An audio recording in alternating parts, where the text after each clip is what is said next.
Good morning. Good morning. Good morning, ma'am. In previous session, we started with imperative programming, that is also known as structured programming. You have to refer chapter number 3 from Ravi Sethi. I quickly revise what we have seen in the previous session. So we have seen what is the need for structured programming. We know that variables are those identifiers whose value change in between the program, how program runs. And we have seen there the basic unit of imperative programming is nothing but actions. So the value of variable will change depending upon the actions on the variable. For example, assignment is an action. So assignment can change value of variable x. If x is equal to 10 and then next statement is x is equal to 2 plus 3.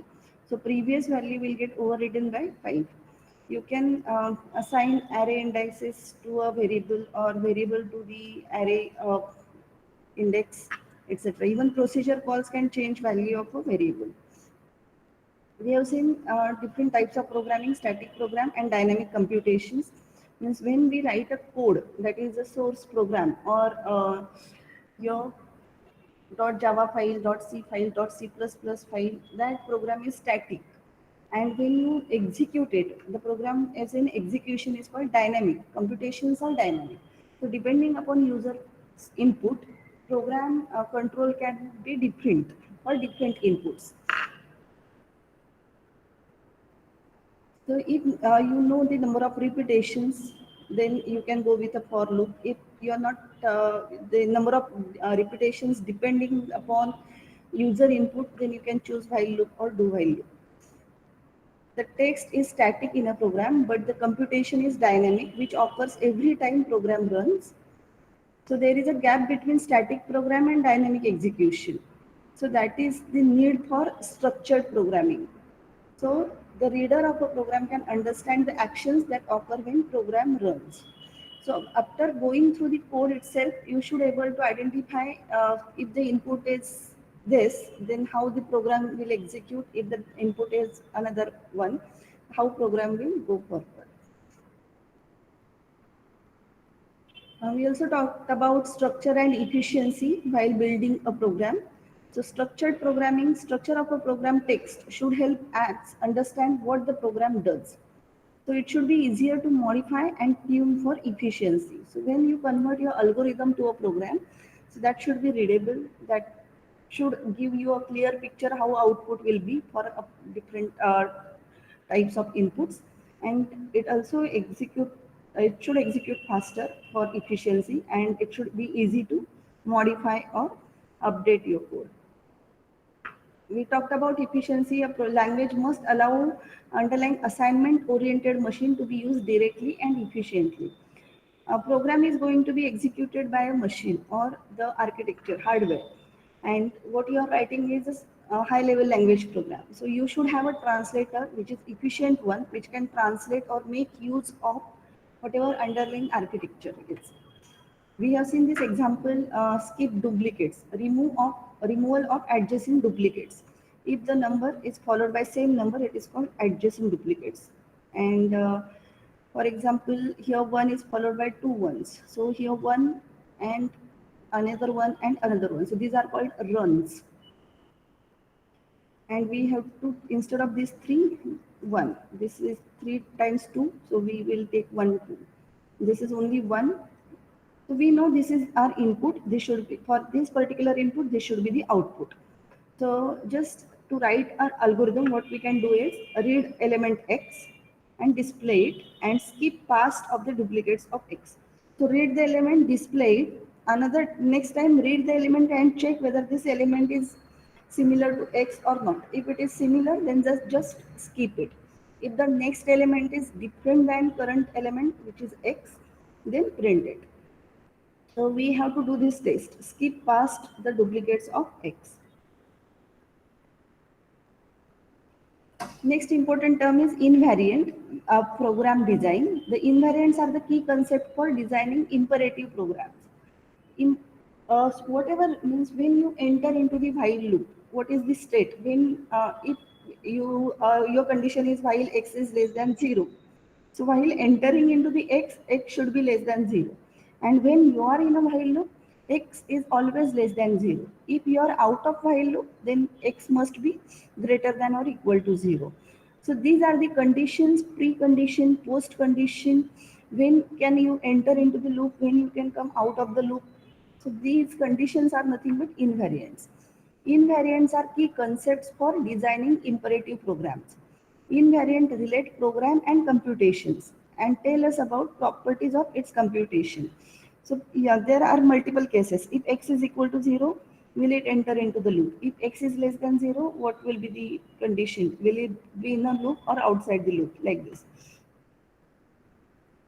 Programming language design must deal at the some level with program design.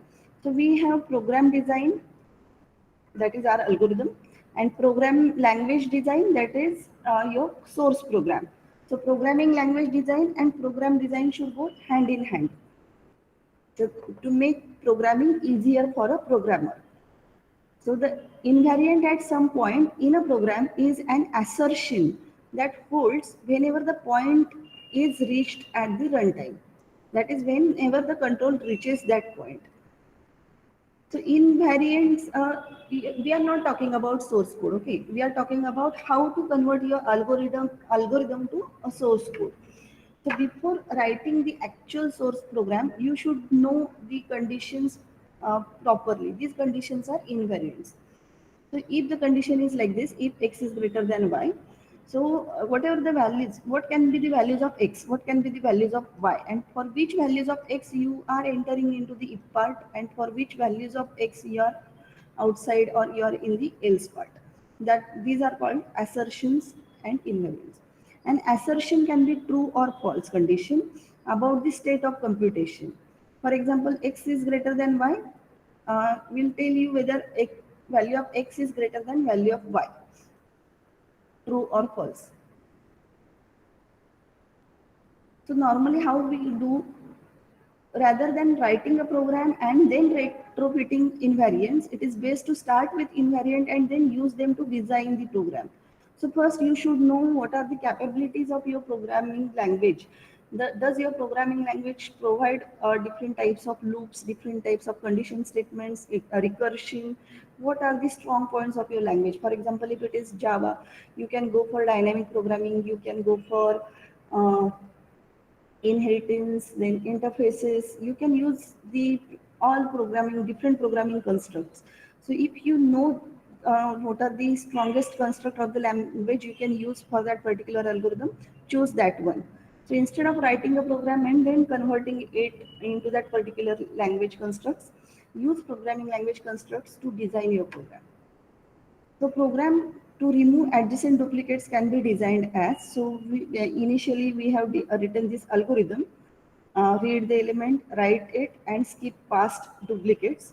Now we know language can support different types of loops. So here we are using while loop and repeat until loop. This is the syntax of Pascal programming.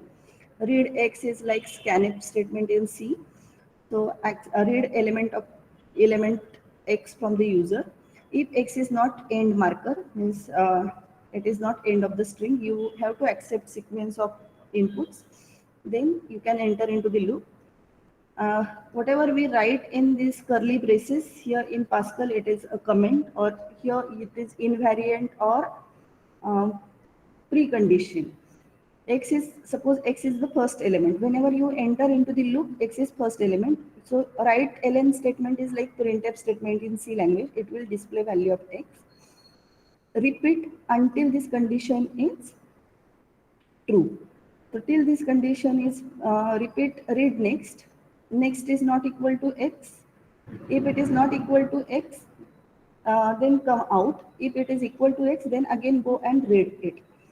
So till this condition is true, false, it will continue. Whenever this condition becomes true, you will come out of this loop. It is similar to do while loop in C or C++. So this repeat until is available in Pascal. In C, C++, Java, we didn't have repeat until loop. We have do while loop. Do this while the condition is true, and here while this condition is false. So read again next element. If next element is 1 again, suppose first element is 1. then we'll display 1, we'll read next element. If the next element is 1, 1 is not equal to 1 is false, because it is 1 is equal to 1, so it will continue and read next. If suppose next is also 1, so it will check whether next is not equal to x. No, it is equal to x, so this condition is false. So again we'll enter into the loop. Suppose next element is 2, which is 2 is not equal to 1, so this condition is true. You will come out, next is equal to x, that is 2 is equal to x, and you will continue. X is not the last element, it is not the end marker, so print it. So it will print 1 comma 2 instead of 1 1 1 and then 2. You got this for 1 1 2. Simple while and repeat until loop. So what we have done, what is the difference between this code and this one? It is just an algorithm or logic, and then we want to convert this logic into the algorithm. And how we can do that? We know what are the constructs supported by programming language. It supports while loop, it supports repeat until loop. So we have used this programming constructs or invariants to convert algorithm to a code. Then we also talked about syntax directed control flow. Structured statements by definition single entry and single exit. So whenever you enter here while loop, so it will enter when x is not the end statement. If it is the first, second, third, fourth, like this, it will enter into the loop. As soon as you read the last statement, it will come out of the loop. So single entry, single exit. Structured control flow. A program is structured if the flow of control through the program is evident from syntactic structure of the program text. So we have seen that control flows sequentially through sequence of statements. It executes sequentially. This is the code for swapping. Swap values from x to y. So value of x is assigned to 10, then value of y is assigned to x, and 10th value is assigned to y. So these three statements are executed sequentially. It starts from 10, then x, and then y assignment, right? So execution is step by step. But if there is a condition statement, if expression is executed, it can be true or false. If it is true, then this statement is executed. If this condition is false, then this statement gets executed. So single entry for the expression, true part, false part, then again it will join and continue from the next instruction. We have seen the different rules for the statements. Different types of statements are supported by different languages. Like in Pascal, Pascal supports assignment statement, begin and end statement, if, then, else, while, do, repeat until, for statement, and case statement. We have seen the structure for selection condition, that is conditional statement, if then, and if then else. So entry, condition, true part, false part, and exit. For looping, looping constructs are divided into two forms. Definite constructs means when you know number of iterations, that is called definite construct for loop. Indefinite construct, while, repeat until, do, while, etc. Selection is if else, ladder, or case constant. Then we have seen the implementation of case. So case, then expression of. If this value of expression result in 1, you will execute statement 1. If expression result into 1 1, you will execute S2. If this expression result in 1 2 1, you will execute S3. So note that whether it is for loop, whether it is while loop, whether it is if or switch case, it is converted. This is our source code. It is converted to free address code or intermediate code, so that it can be further converted to machine language. So all the loops are converted into if else. For example, in this case, uh, you will calculate value of expression in n. If value of n is equal to 1, then go for S1.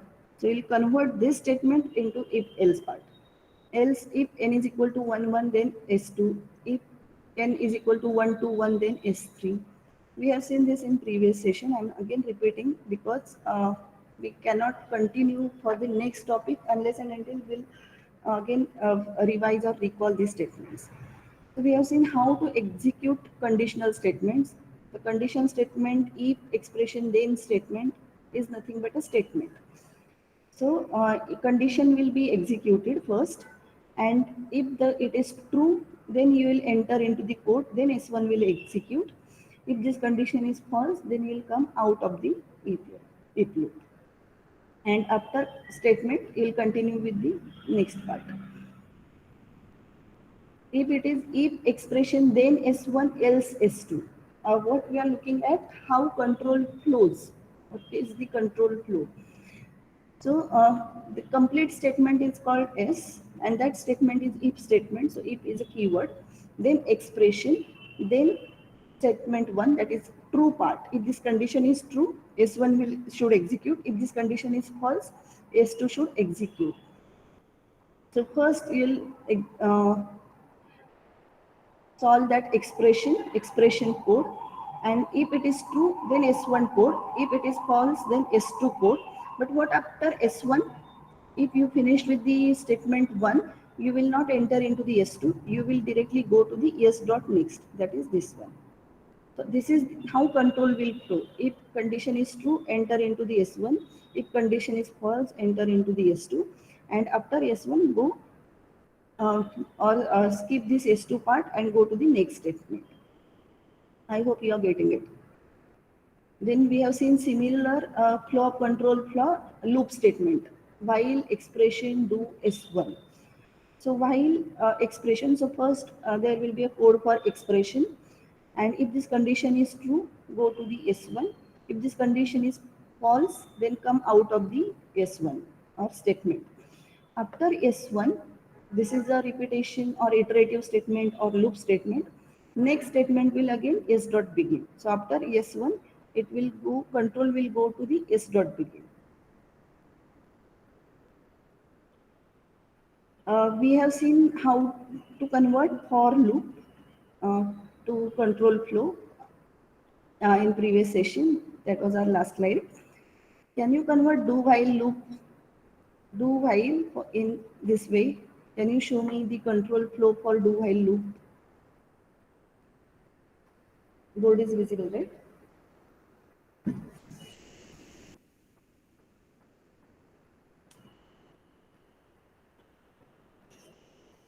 Do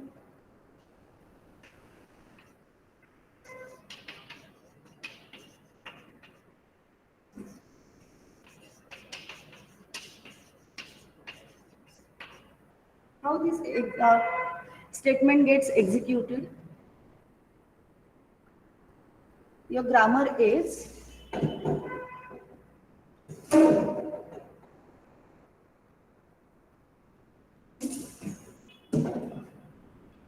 this complete statement is capital S. So S goes to do is a keyword. This do part we are calling it as S1. Do S1, then while E expression. This is E. So how will be your control flow?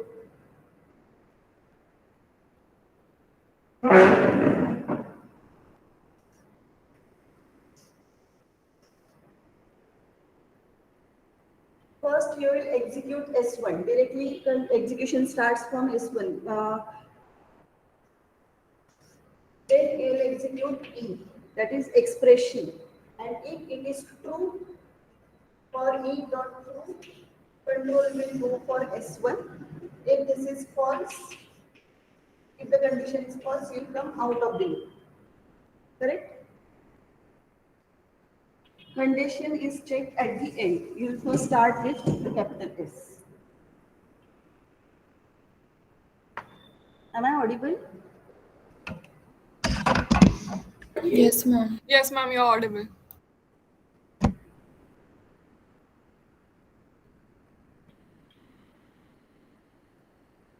Can you do it for and if? While and if. You have while statement. You have to show control flow. While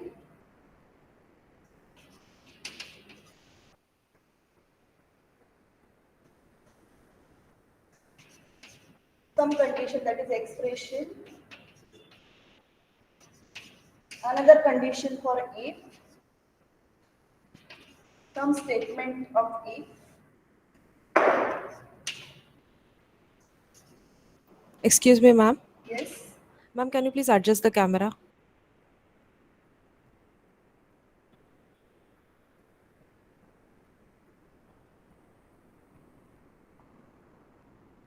Is it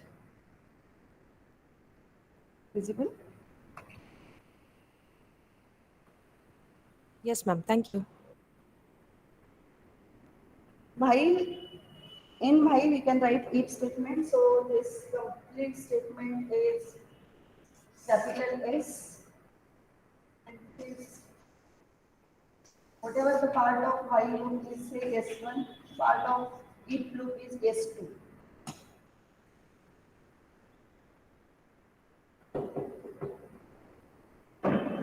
Show me control flow this part.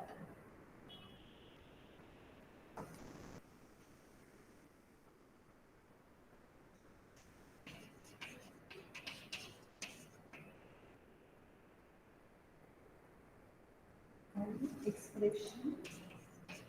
Then this one. This one here is expression 1. This is expression 1. This is expression 2. This is S2. So the control flow will be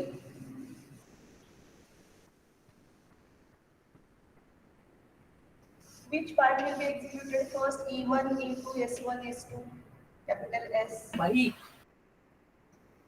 First we will execute this part, A less than B. If it is true, then it will come down. If it is false, it will come out of the pipeline. Then E2. We will execute E2. If E2 is true, then we will enter here. If E2 is false, it will come out of this if part. So this will execute S2. If this condition is false, we will continue with S1, B is equal to B plus 1. And if this after S1, control will go back to E1 because this is a loop. If this condition is false, then it will come out. If this condition is false, it will come here. It's for false. True, true. False, false. Is it clear how control flows? You should try for, if, while, and for. So any combinations of iterative statements and conditional statements.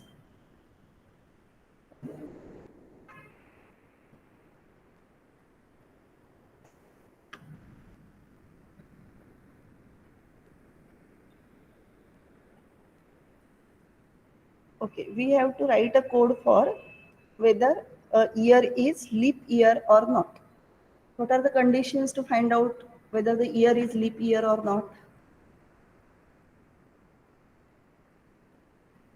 Number.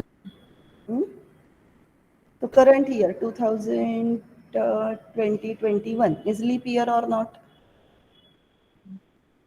No, ma'am. No, ma'am. How you are going to check whether the particular, suppose we have given 2004, whether that year is leap year or not? How to check it? Should What are be the divisible by 4. we will divide it by 4, and if the remainder is 0, we will say that it is a leap year, right? But in that case, 1800 1018 is also divisible by 4, but it is not the leap year.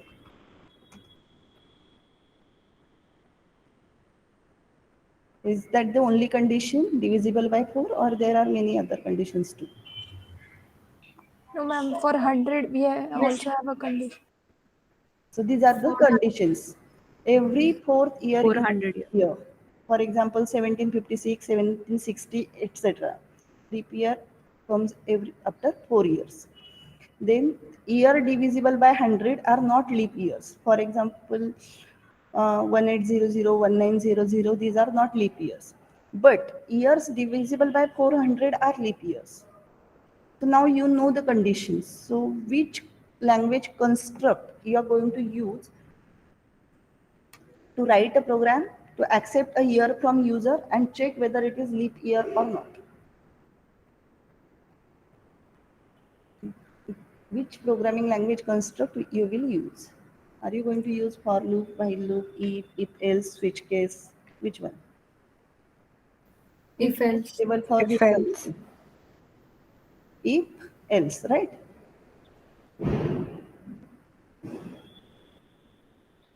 Okay. This is the program C program for removing adjacent duplicates. We have seen Pascal code for the same. Sorry.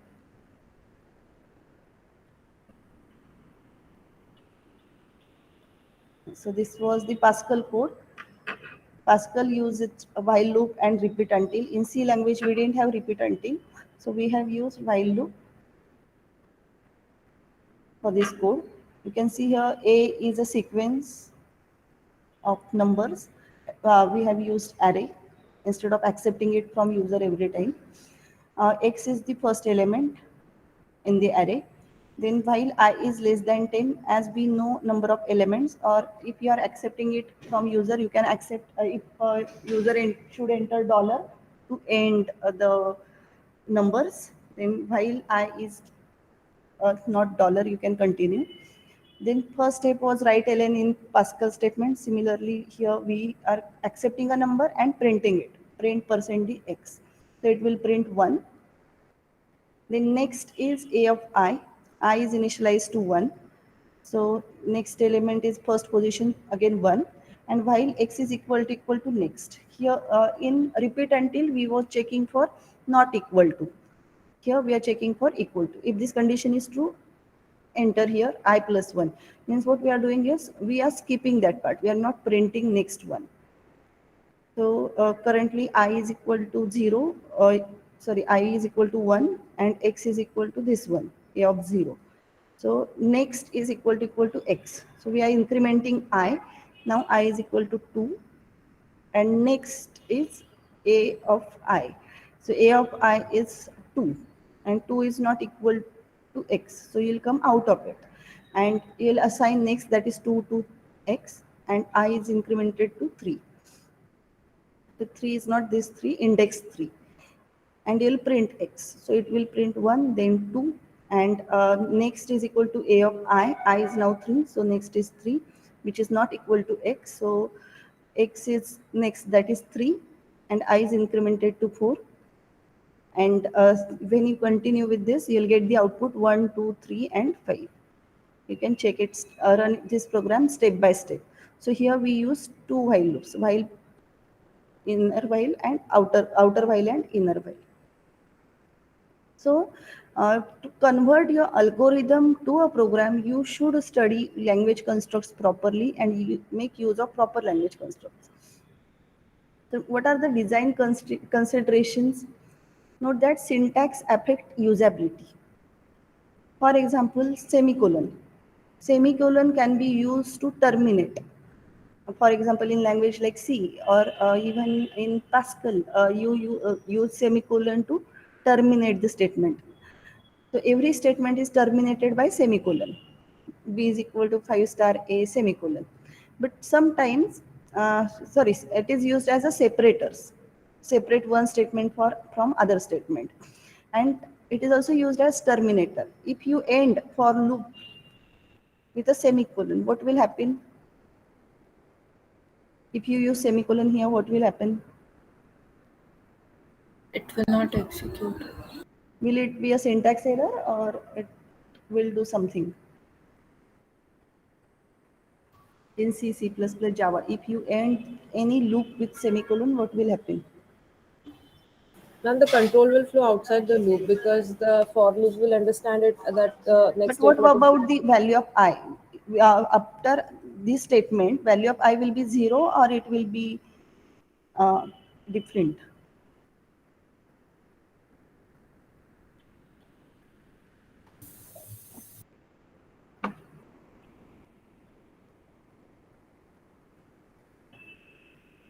Let me show you.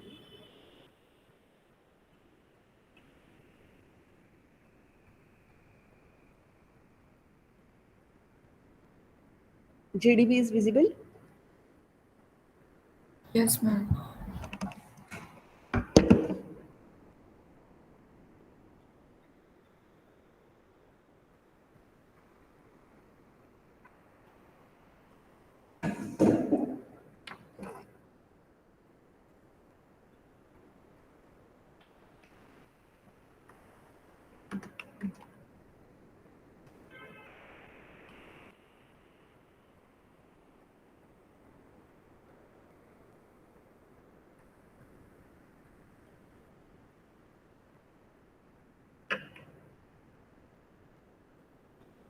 Before loop,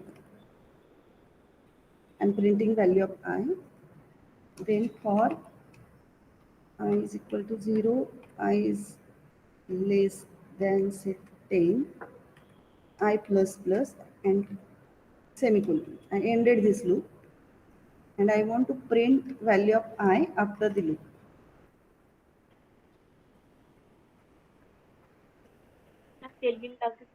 Hmm? Yes, what will be the value of I here?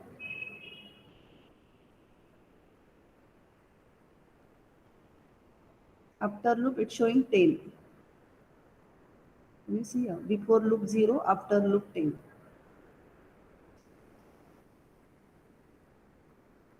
So when you terminate this statement, it will continue itself. I0, I less than 10, I plus plus. Again, I is equal to 1 less than 10, I plus plus. So it will continue and return when value of I become 10. And when you come out of 10, it will display after loop 10. So this termination, here semicolon is used as a terminator. Here semicolon is used as a separator, separating one statement from another statement. Are you getting?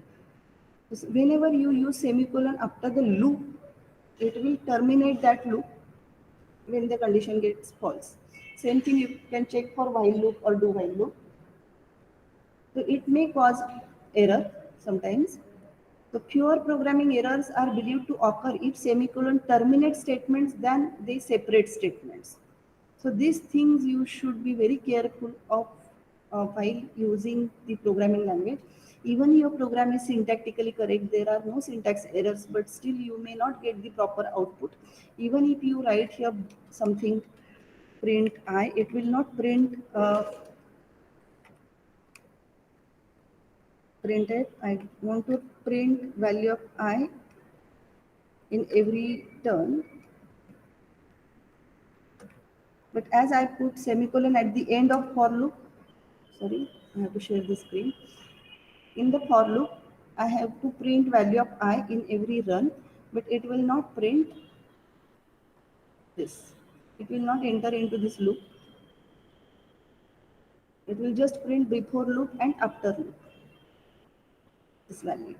Why? Because here we have put semicolon after for loop. If I remove the semicolon, then it will print value in each turn. You can see here 0, 1, 2, 3, 4, 5, 6, 7, 8, 9 and 10. I'm expecting this result, but due to some programming mistake, suppose I put semicolon here.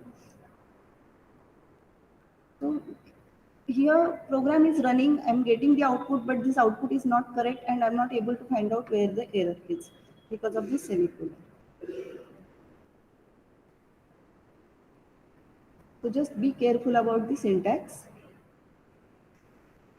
Now in previous session also we have seen about syntax directed translation, how to convert a grammar to a parse tree and abstract syntax tree. So this is the grammar in CFG form, context free grammar. This is a non-terminal. S goes to empty statement, opening bracket. This is list of statement, closing bracket. If statement, if expression statement, if expression statement, else statement, while expression statement. Statement list is statement list semicolon statement and can be statement. Note that capital S and SL, which are appearing on left hand side, these are non-terminal symbols. And this empty, stmt, opening and closing curly brace, if, else, while, semicolon, these are terminal symbols. Now you have to check whether this string satisfies this grammar or not. Can you draw a parse tree for this particular string? using this grammar, how to draw a parse tree. In previous session, we have seen what is a parse tree, a leftmost derivation, rightmost derivation, top-down parsing and bottom-up parsing, right? You have to check whether this string satisfies this grammar or not. You have a string, you have a grammar. If you start from a start symbol and reach to this string, it is top-down parsing. If you start from this string and reach to the capital S, that is start symbol, it is bottom-up parsing. So can you check for this string? Can you draw a parse tree?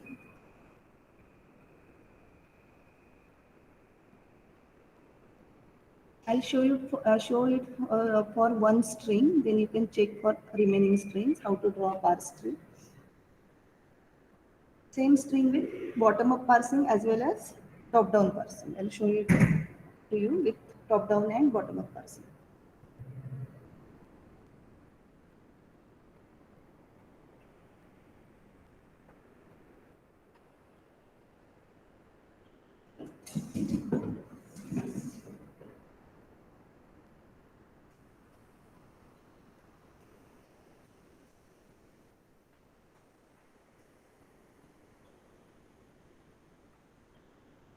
So in case of top-down parsing, start with this start symbol. Start symbol here is capital S.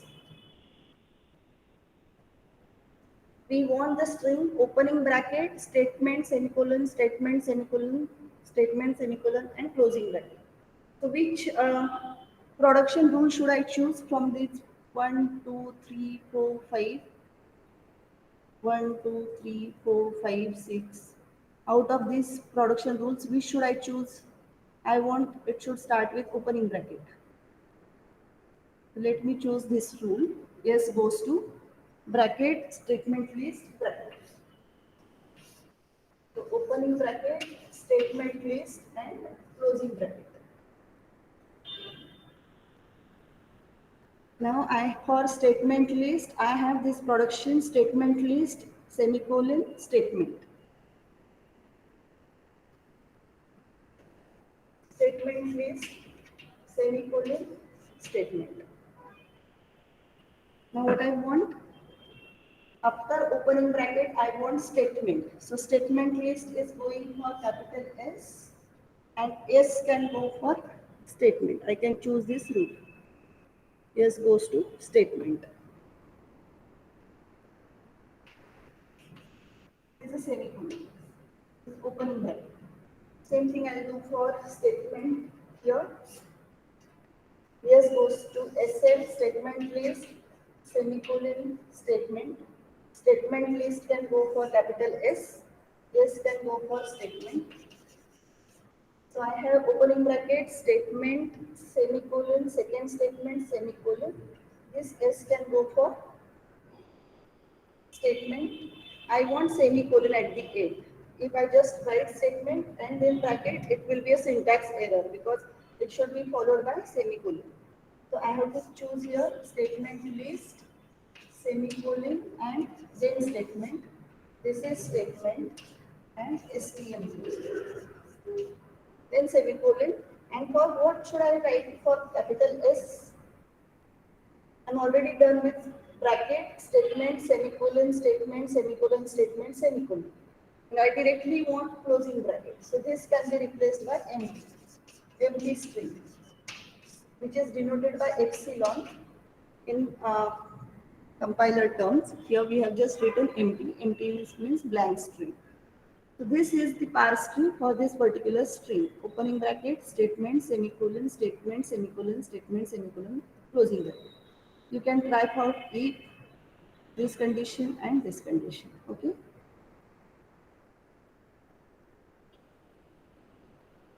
Any queries about this parse tree? We have started from a start symbol.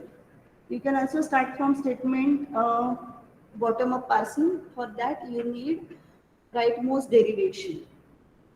It is rightmost derivation and leftmost derivation. In case of rightmost derivation, rightmost non-terminal symbol you will replace in each derivation, and in leftmost derivation you will replace leftmost non-terminal symbol that we have seen in the previous session. Do you want me to solve the same string with rightmost or bottom up parsing?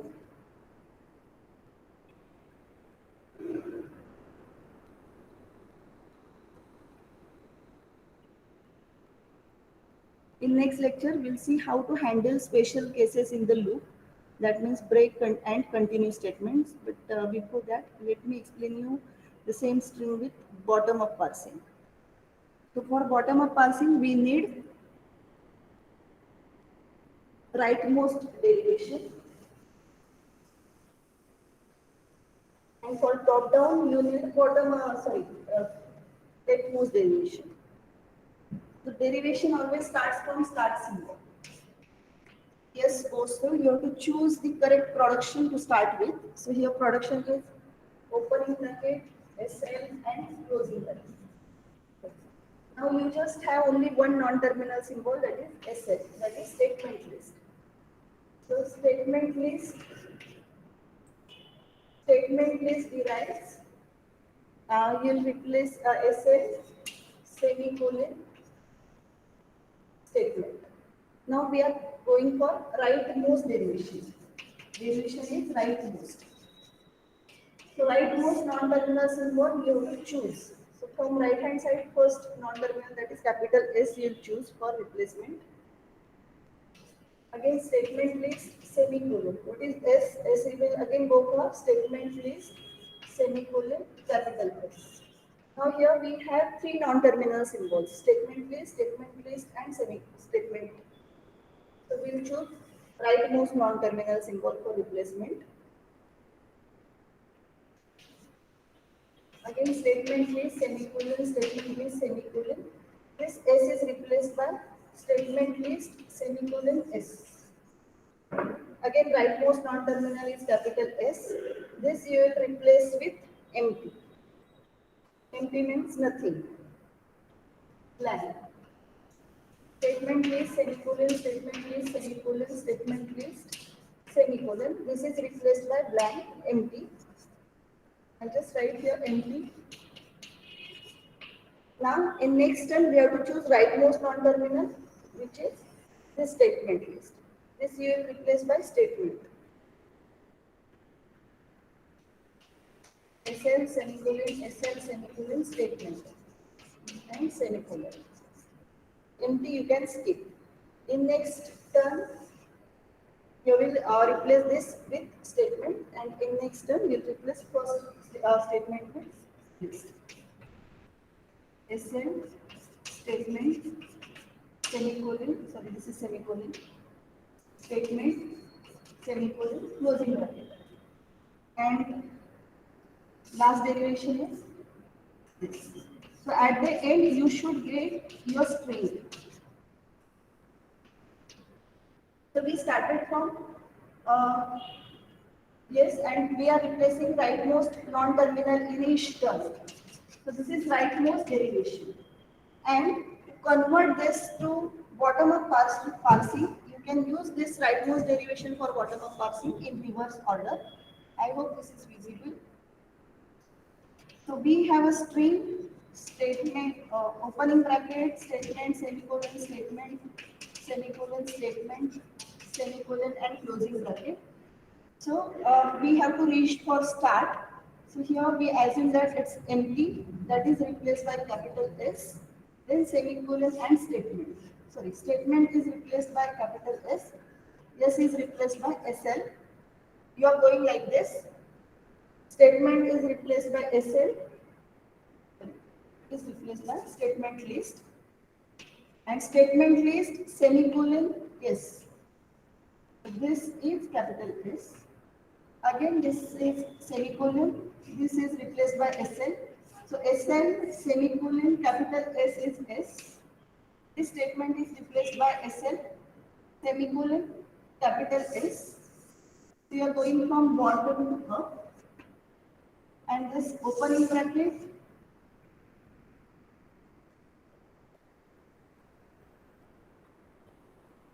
SL is SL semicolon list. So SL semicolon S is SL.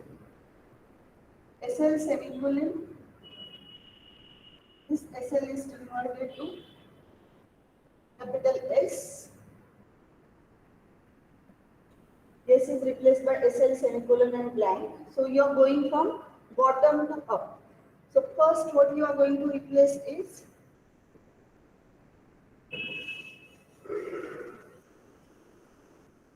I'm again started with top down. You have to visit this derivation from bottom to up. From this first statement you will replace by statement N.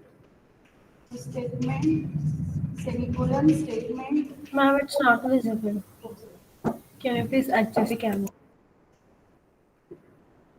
I want you should be able to view rightmost derivation and bottom up parsing. Statement, semicolon, statement, semicolon, statement, semicolon, closing bracket. So here statement is replaced by SL.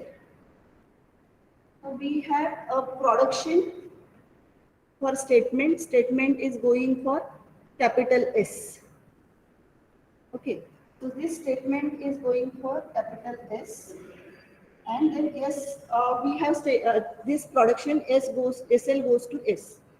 So we have to match the right hand side of the production and replace it with the non-terminal symbol. So statement goes to S goes to SL. Then SL semicolon. This statement is going for S by choosing production number 2. S goes to statement. You replace the statement here. In next turn, this statement is L. Then L colon S is S. So every time you will just go on selecting those particular productions. SL semicolon S will be SL. Now we have SL semicolon. This statement is converted into S. So we have SL semicolon capital S, which is SL again. Then SL semicolon, we want S here, but it has nothing. So this nothing will convert it to capital S. Then semicolon and SL. SL semicolon, yes, is capital SL, statement list.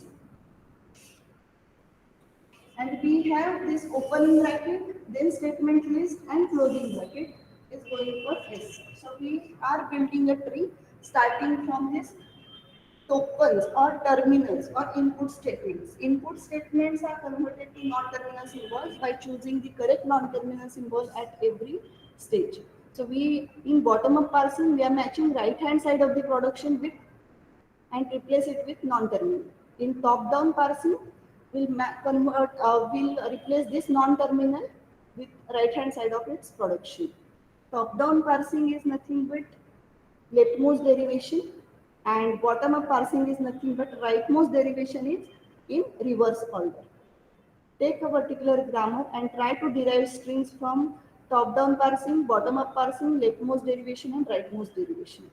Okay? Before going for the next topic. In next Excuse me, ma'am. yeah. Ma'am, can you please move the camera a bit upward?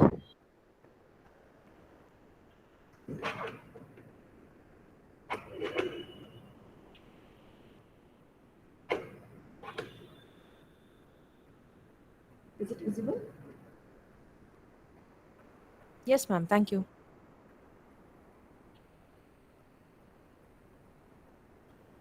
Okay, we'll stop here.